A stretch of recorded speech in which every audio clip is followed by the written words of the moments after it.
Aswaja bersikap sinis kepada mereka yang dituduh Wahabi karena mereka menolak selamatan dan tahlilan untuk acara kematian.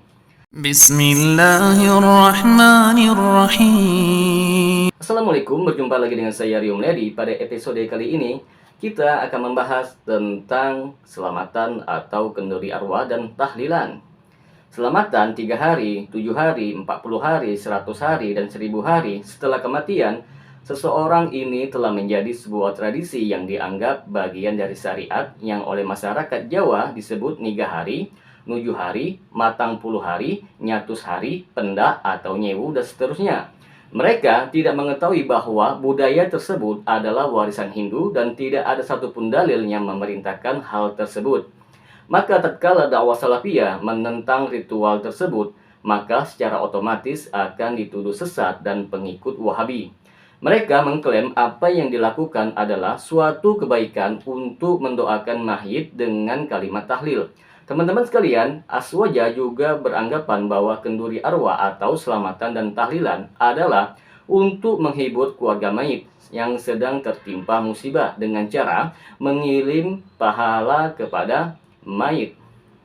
Mendoakan si mayit agar bahagia dikubur dan bercahaya di alam barzah. Namun begitu sayang argumentasi kaum Aswaja terbantahkan dengan penjelasan ulama dan para kiai dari kalangan mereka sendiri yang menetapkan bahwa kenduri arwah atau selamatan dan tahlilan dengan membuat makanan hukumnya adalah haram. Imam Syafi'i berkata dalam kitabnya saya membenci ma'tam, yaitu kumpul-kumpul di rumah mayit, meskipun tidak disertai dengan tangisan, karena hal itu mengingatkan kesedihan dan menimbulkan beban serta bertentangan dengan asar para sahabat Nabi. Sementara Imam Abu Bakar Ad-Diyamti, penulis kitab Hasyiah Ini'atut Thalibin, berkata, benar apa yang dikerjakan oleh orang-orang yang berkumpul di tempat keluarga mayit dan membuat jamuan makan itu termasuk ke dalam perbuatan bid'ah yang mungkar dan diberi pahala bagi orang yang melarangnya. Dan dalam hasil Basul Sail Majelis Musyawarah Pengasuh Pondok Pesantren seluruh daerah Kabupaten Banyuwangi di bawah pimpinan Kiai Haji Mukhtar Syafaat Abdul Ghafur memutuskan bahwa sesungguhnya menyiapkan hidangan makanan pada hari kematian, pada hari ketiga atau hari ketujuh dan seterusnya hukumnya adalah makruh atau dibenci dipandang dari sisi berkumpul dan pengkhususan. Namun, kemakruhan tersebut tidak menghilangkan pahala sedekah. Jadi, teman-teman sekalian, setelah acara kenduri arwah atau tahlilan, biasanya mereka membagi-bagikan besek atau wadah dari bambu yang berisi makanan dengan maksud sedekah jariah yang mereka sebut dengan istilah berkat. Apa yang mereka lakukan tersebut bertentangan dengan nas agama dan fatwa ulama mereka sendiri.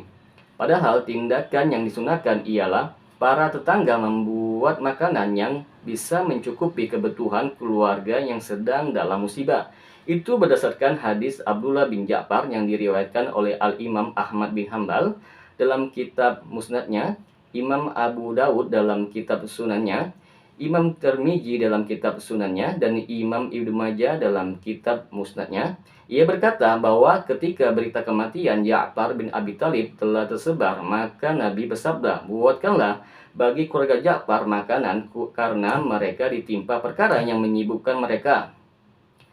Al-Imam Ibnu Qayyim mengatakan dalam kitabnya Zadul Ma'ad bahwa yang termasuk petunjuk Nabi bahwa keluarga mayit tidak boleh menyiapkan makanan untuk para pelayat dan tetangga. Bahkan orang lain dianjurkan untuk mengirim makanan kepada keluarga mayit. Demikian itu termasuk ke dalam bagian akhlak mulia, budi pekerti yang terpuji dan membantu meringankan beban keluarga mayit. Karena mereka tersibukkan dengan musibah sehingga tidak bisa menyiapkan makanan untuk keluarganya. Semoga bermanfaat apa yang saya sampaikan. Assalamualaikum warahmatullahi wabarakatuh.